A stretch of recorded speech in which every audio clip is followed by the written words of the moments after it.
Batman is in rough shape, returning to the Batcave with fresh wounds from multiple fights. Alfred tends to him as the television blares grim news. The Moxon family has been murdered, the work of Joker. This Joker is dubbed the criminal. Elsewhere, Barbara Gordon, Batgirl, is at the gym when she hears about Joker, who killed an entertainer named Fat Man. This Joker is dubbed the comedian. Meanwhile, Joker has recreated his origin by tossing 3 victims into the same chemicals that birthed him. This Joker is dubbed the clown. Batman and Batgirl arrive at the crime scene, examining the chemical-soaked bodies, while the police argue over which Joker is the real one. Shockingly, one victim gasps back to life. Rushed to an ambulance, he's escorted by Batman and Batgirl. But as the ambulance swerves out of control, Batman investigates and finds Red Hood interrogating the patient. After a tense exchange, Batman convinces Red Hood to work together to stop the Jokers. The Jokers, meanwhile, steal chemicals to create better versions of themselves. Batman's team tracks a lead to an aquarium where they find a grinning shark and face off against Gaggy, the Joker's twisted henchman. The team dispatches Gaggy and his goons, but then confronts one of the Jokers. Batman is called away to handle another emergency, leaving Red Hood and Batgirl with the captured Joker. But the Joker's cruel taunts cut deep, pushing Red Hood over the edge. In a shocking moment, he pulls the trigger, killing the Joker in cold blood. The second Joker, the comedian, sits down for dinner, Octopus, his favorite, with his family. But it's all a sick illusion, a torn teddy bear and a mannequin. The third Joker, the criminal, points out the madness, furious over the clown Joker's death. Meanwhile, Batman and Commissioner Gordon investigate Judge Wall's house, where the judge was killed by his own guard dogs. The dogs had been poisoned with Joker's chemicals.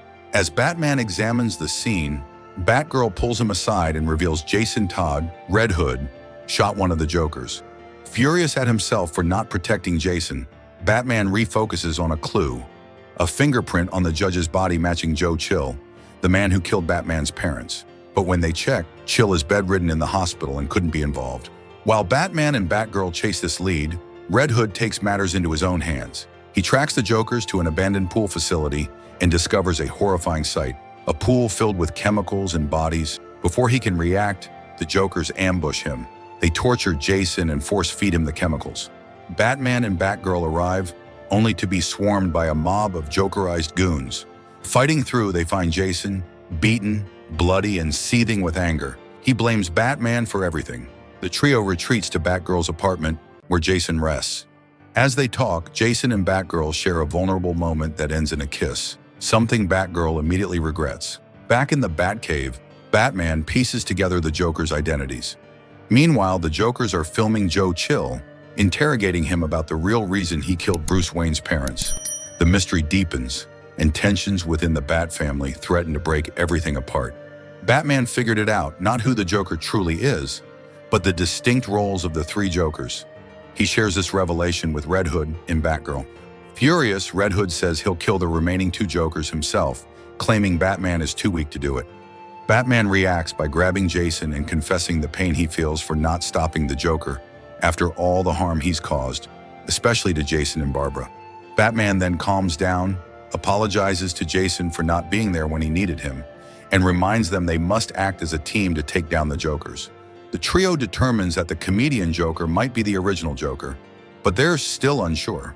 Commissioner Gordon contacts Batman with urgent news: Joe Chill has disappeared. Investigating Chill's prison cell, Batman discovers unsent letters addressed to Bruce Wayne. These letters reveal that Chill deeply regretted killing Bruce's parents, but could never finish writing his apologies. Meanwhile, Jason apologizes to Barbara for putting her in an awkward situation, swearing not to do so again. In response, Barbara warns him that if he ever crosses the line, she won't hesitate to reveal her identity to ensure he faces justice. Following a new lead, the team tracks the Jokers to the theater where Bruce's parents were murdered. Batgirl infiltrates through the roof, but is ambushed by a swarm of Jokers. Red Hood sneaks in from the basement, engaging in another fight against the Joker's minions. Batman enters boldly through the front door and is greeted by a chilling video on the theater screen. The video features Joe Chill confessing to the murder of Bruce's parents and expressing deep regret for the pain he caused Bruce. Batman then spots Chill tied to a chair on stage, with the criminal Joker standing beside him. The Joker threatens to detonate a bomb strapped to Chill's chest if Batman dares approach. Simultaneously, Batgirl confronts the comedian Joker, the same one who shot her years ago. She struggles in their fight until Jason arrives to help. However, the comedian shoots Jason in the shoulder and prepares to finish him off. At the last second, Batgirl manages to overpower the Joker and save Jason's life. Meanwhile, the criminal Joker reveals his twisted plan to Batman. He intends to drop Joe Chill into a vat of chemicals to create a superior Joker, one with a definitive identity, someone Batman would truly hate. But Batman intervenes, saving Chill just in time. In a moment of humanity, Batman forgives Joe Chill for the murder of his parents, and Chill acknowledges that he knows Batman's true identity. Suddenly, the comedian Joker reappears. He kills the criminal Joker by shooting him and then surrenders to Batman, insisting that he be arrested.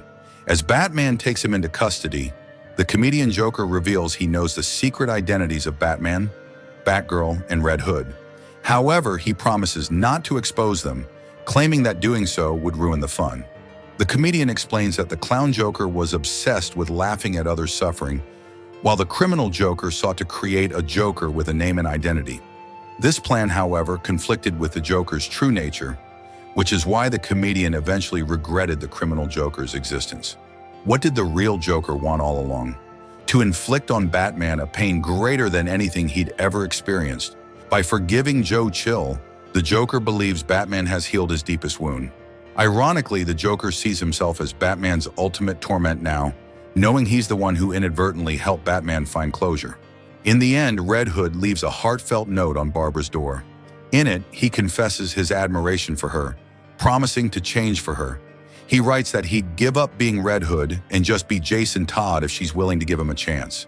Tragically, Barbara never sees the note. It falls from her door and is swept away unnoticed. Meanwhile, Batman confides in Alfred about a secret he has kept for years. He reveals that he actually knows the Joker's real identity. In fact, he's known the Joker's name since just 1 week after their first encounter.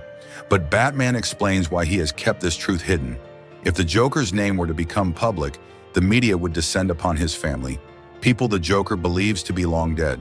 Batman feels that protecting this secret is the only way to stop the Joker from wreaking even more havoc on the lives of innocent people.